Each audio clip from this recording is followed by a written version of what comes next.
Welcome to star classes. I am Sarvan और आज हम एक हिंदी से न्यू वीडियो लेकर आए हैं। इससे पहले हमने 3 चैप्टर तक करवा चुके हैं और जिसने अभी तक नहीं देखा है वो जाएं हमारे प्लेलिस्ट में, वहां से जाके विजिट करके आप देख सकते हैं। आज हम जो है इसका फिर एक सिर्फ एक नोट्स वीडियो है।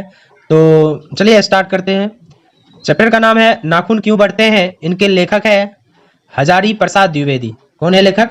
हजारी प्रसाद द्विवेदी। और लेखक परिचय की बात किया जाए, अच्छा ये क्या है? ललित निबंध है। ये एक प्रकार क्या है?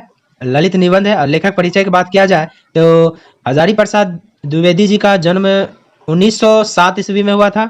जन्म स्थान आरत दुबे का छपरा बलिया यानी उत्तर प्रदेश में हुआ। मृत्यु की बात किया जाए तो 1900 कितना में 79 यानी 79 में दिल्ली में हुआ था। इनके कुछ रचनाएं हैं, उन रचनाओं के बारे में हम देख लेते हैं। इनके कौन कौन सी रचनाएं हैं।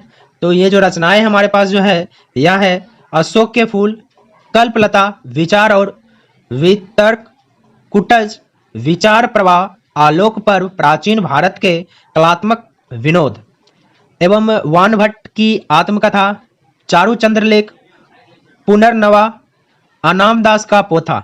अगर उपन्यास की बात किया जाए तो सूर साहित्य, कबीर मध्यकालीन बोध का स्वरूप, नाथ संप्रदाय, कालिदास की लालित्य योजना, हिंदी साहित्य का आदिकाल, हिंदी साहित्य की भूमिका, हिंदी साहित्य उद्भव और विकास। ठीक है। आलोचना साहित्य इतिहास की बात किया जाए तो वह है संदेश रासक, पृथ्वीराज रासो, नाथ सिद्धों की वाणियां। और ग्रंथ संग्रह की बात किया जाए तो वह है विश्व भारती शांति निकेतन। ठीक है। तो चलिए आगे की ओर बढ़ते हैं इसके प्रश्न उत्तर की ओर। तो प्रश्न उत्तर हमारा है, फर्स्ट है कि नाखून क्यों बढ़ते। यह प्रश्न लेखक के आगे कैसे उपस्थित हुआ। तो हुआ यह था कि नाखून क्यों बढ़ते हैं, यह प्रश्न एक दिन लेखक की छोटी बेटी ने पूछ दिया। उस दिन से यह प्रश्न लेखक के सोचने का विषय बन गया। ठीक है। चलिए नेक्स्ट क्वेश्चन है कि बढ़ते नाखून द्वारा प्रकृति मनुष्य को क्या याद दिलाती है। इसका उत्तर हो जाएगा नाखून पशुता का प्रतीक है। बढ़ते नाखून प्रकृति हमें यह बताती है कि हम आज भी पशु हैं, तभी तो हमारे नाखून आज भी बढ़ते हैं। चलिए नेक्स्ट क्वेश्चन हमारा है लेखक द्वारा नाखूनों को अस्त्र के रूप देखना कहां तक संगत है। उत्तर हो जाएगा आदिकाल में जब अस्त्र शास्त्र का निर्माण नहीं हुआ था तो मनुष्य दांत, नाखून और पत्थरों से लड़ते होंगे। यह सिलसिला आज भी जारी है, इसलिए लेखक नाखून को अस्त्र की तरह देखता है। चलिए नेक्स्ट क्वेश्चन है कि मनुष्य बार बार नाखून क्यों काटता है। तो इसका उत्तर हो जाएगा मनुष्य सभ्य होने लगा।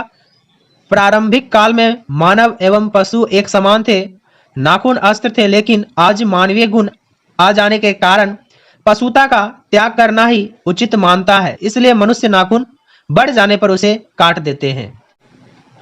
चलिए नेक्स्ट क्वेश्चन है, क्वेश्चन नंबर 5 है सुकुमार विनोदों के लिए नाखून को उपयोग में लाना मनुष्य ने कैसे शुरू किया। लेखक ने इस संबंध में क्या बताया। तो इसका उत्तर हो जाएगा आज से लगभग 2000 वर्ष पूर्व विलासी प्रवृत्ति के मनुष्य ने नाखून को खूब सजाते, उसे विभिन्न आकार प्रकार देकर काट छांट कर सुंदर और आकर्षण बनाते थे, जो उनके सुकुमार विनोद के काम में आता था। गौर देश लंबे और दक्षिण के लोग छोटे नाखून रखते थे। चलिए नेक्स्ट क्वेश्चन है, क्वेश्चन नंबर 6 है नख यानी नाखून बढ़ाना और उन्हें काटना कैसे मनुष्य की सहजात वृत्तियां है, इनका क्या अभिप्राय है। तो नख को बढ़ाना पशुता का प्रतीक है और नख को काटना मानवता का प्रतीक है। चूंकि हमारे नाखून बढ़ते रहते हैं, मनुष्य एक विवेकपूर्ण प्राणी है, वह पशुता को बढ़ने नहीं देना चाहता था, इसलिए वे नाखून बार बार काटता था। चलिए क्वेश्चन नंबर 7 है लेखक क्यों पूछता है कि मनुष्य किस ओर बढ़ रहा है, पशुता की ओर या मनुष्यता की ओर, स्पष्ट करे। तो इसका उत्तर हो जाए आज चारों ओर अत्याचार और अनाचार है, मनुष्य पतंग की ओर जा रहा है। आज का मनुष्य अस्त्र शस्त्र को बढ़ाकर पशु की ओर ही अधोगामिनी गति को प्राप्त कर रही है। चलिए नेक्स्ट क्वेश्चन है कि देश की आजादी के लिए प्रयुक्त किन शब्दों की अर्थ मीमांसा लेखक करता है और लेखक ने निष्कर्ष क्या है, लेखक के निष्कर्ष क्या है? तो इसका उत्तर हो जाएगा देश की आजादी के लिए इंडिपेंडेंस स्वाधीनता दिवस शब्दों की अर्थ मीमांसा लेखक करता है और लेखक का निष्कर्ष है कि इंडिपेंडेंस का अर्थ उन अधीनता अर्थात अधीनता का प्रभाव होता है। लेखक ने किस प्रसंग में कहा है कि बंदरिया मनुष्य का आदर्श नहीं बन सकती? लेखक का अभिप्राय स्पष्ट करे। तो इसका उत्तर हो जाएगा बंदरिया अपने बच्चों को तब तक अपने सीने में लगाई रहती है जब तक गल कर गिर ना जाए, लेकिन मनुष्य जीवित और मृत में अंतर समझाया है इसलिए यानी समझता है, इसलिए बंदरिया मनुष्य का आदर्श नहीं हो सकती है। अगला प्रश्न है स्वाधीनता शब्द की सार्थकता लेखक क्या बताता है? तो इसका आंसर हो जाएगा लेखक कहते हैं कि स्वाधीनता शब्द का अर्थ है अपने ही अधीन रहना, क्योंकि यहाँ के लोग ने अपनी आजादी के जितने नामकरण किए उनमें है स्वतंत्रता, स्वराज, स्वाधीनता।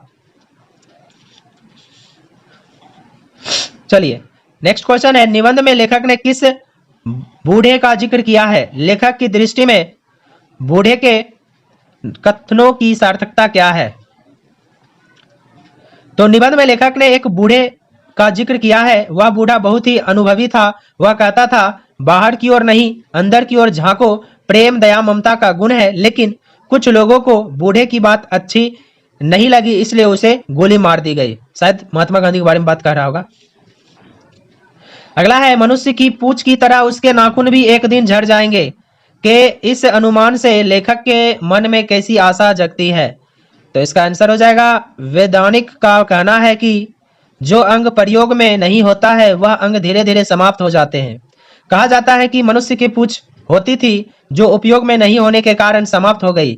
जिस दिन नाखून की उपयोगिता हो जाएगी उस दिन नाखून का बढ़ना रुक जाएगा। क्वेश्चन नंबर नेक्स्ट है सफलता और चरितार्थता शब्दों में लेखक अर्थ की भिन्नता किस प्रकार प्रतिपादित करता है?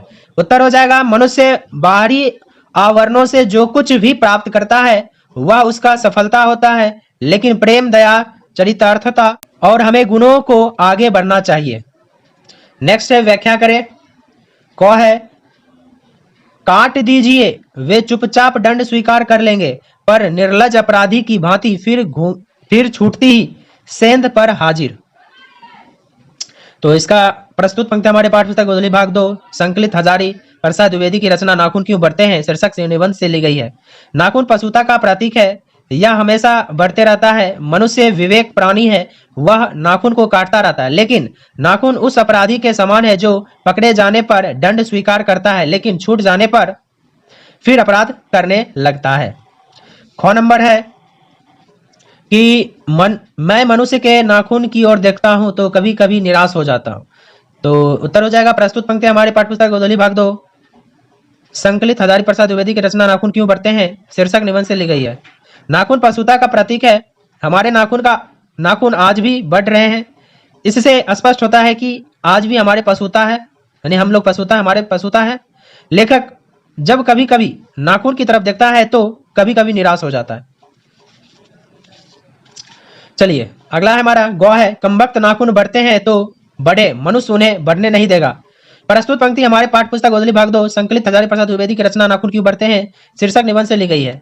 नाखून पशुता का प्रतीक है। हमारे नाखून आज भी बढ़ रहा है। मनुष्य विवेकशील प्राणी है और वह नाखून को काटता रहेगा क्योंकि मनुष्य पुनः पाश्विक प्रवृत्ति को नहीं अपनाना चाहता है। चलिए इस क्वेश्चन यानी इस चैप्टर का लास्ट क्वेश्चन है लेखक की दृष्टि से हमारी संस्कृति की बड़ी भारी विशेषता क्या है, स्पष्ट कीजिए।